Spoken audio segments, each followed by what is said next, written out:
There are 5 crucial mistakes that founders and growth leaders make when they're trying to get their outbound sales to work. So pay attention as I go through them and think which one of these might apply to your business's situation. So mistake number 1, lack of social proof.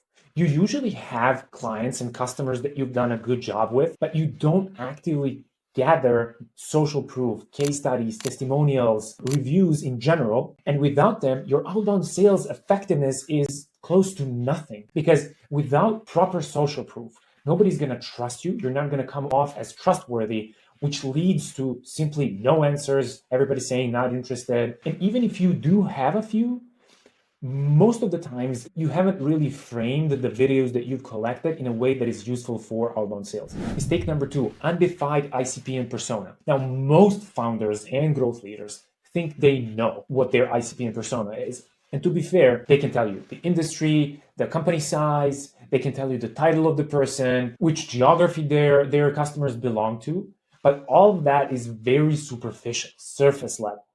The actual real clarity on what your ICP is knowing things like intent signals. When and why do they buy and consider products and solutions like yours? How is their department structured? Are they growing or are they shrinking? Is the person who you are selling to senior, veteran, or are they in this specific role for the first time? These details make all the difference when you're prospecting and building your lists, whether your outbound is actually going to be effective or not. Mistake number 3, lack of email and phone infrastructure.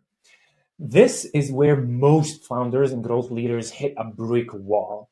If you have not been in the game for the last 2 years, you've missed a lot because outbound sales technology has changed over the last 2 years more than the previous 10. So what are the most common mistakes? Sending your cold emails from your primary domain, which leads to potentially your emails landing in the spam folders, your domain being flagged as a potential spam, being listed on blacklists for sending spammy communication, which ends up, 1, affecting your regular communication with your clients, employees, and overall, it provides a really, really bad picture. But even worse, sometimes Google can penalize you for being blacklisted, for example, and de-rank your website on some of the keywords that you end up being found through search, which you'll agree is really terrible. What that leads to is burning your phone numbers. Because if you're constantly calling numbers that are a dead end, so nobody's picking up, you're calling the wrong numbers, you're sending a signal to telco providers and they're going to flag your caller ID as potential spam if they have not already. Which leads us to the next problem, which is if you do not check whether your caller ID is potential spam, you might end up having your reps or yourself sitting on the phone for literally 3 hours and having 0 pickups and having no conversations over that duration. Which then leads us to mistake number 4, which is just poor execution. We see most companies using templates that they found on Google when they searched for best cold email templates for specific industry, or using ChatGPT suggestions, which are, by the way, terrible, and I really recommend you for not using them ever. Sending 150-word cold emails that sound something like, hope this email finds you well. Here's what we do. Here are 5 ways that we can help you. Choose one and tell us when you can meet so we can then pitch you our services and see if you're going to give us money. On the other hand, on the calling side, you might end up having everybody who dials, even yourself, saying different words, so telling a different script every time you phone, which then leaves you with no actionable insights because you never know what actually works, whether you book a call or not. And then when somebody finally answers, you pitch them for 90 seconds straight, only to have them tell you, thanks, we're not interested, and hang up the phone on you. And then mistake number 5, terrible lead handling. What I mean by that, outbound sales is not necessarily just booking the meeting. It's also following through once the meeting is booked in order to improve the experience your customer is going through and increase your chances of closing them later. So it all kind of blends in with one another. So usually what people do or don't do, they don't book the next call on the cold call that they're doing. They usually go through a scenario like, perfect, thank you so much, I'm going to send over the invite and I'll see you then. And then they have to chase down the prospect to accept the meeting. The prospect pushes the meeting, no shows, etc. Then you don't have a follow-up process from the moment the meeting has been booked up until the moment when the meeting is going to happen. And so in that period of time, sometimes it's going to be a day, sometimes it's going to be a couple of weeks.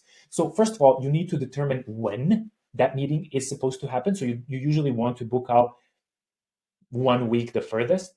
And then also you want to have a sequence of follow-up steps that happen from the moment that the booking has happened up until the moment when the meeting is actually going to happen, so the sales call. Then your AE is going into these meetings blind without having proper instructions and information from your SDR or the person who's doing the booking, simply because of lack of processes. And so the AE ends up having to rediscover the pain once they're on the call, which creates a terrible experience both for the buyer who has already shared what their pain is and is looking for a solution. And on the other hand, for your account executive who feels like they have to do the work of the SDR. Because there's no feedback loop coming from account executives to SDRs, there's no process in place. These scenarios happen over and over again every week. And so these 5 problems that I just mentioned perfectly align with 5 core pillars of outbound sales, which we go through in your Outbound Readiness Report. And those 5 are social proof, ICP and persona, your infrastructure, the execution of your outbound campaigns, and finally, your lead handling. Don't get me wrong, outbound sales works, but the game has changed so much. It's far complex than what it used to be. And so if some of these issues seem familiar, there's a link right below this video, which you can use to book a free consultation call where we will go through your outbound readiness report together live with me, where I'll review your situation specifically, and then we can plan your next steps when it comes to launching your outbound sales motion, right? I'll see you there.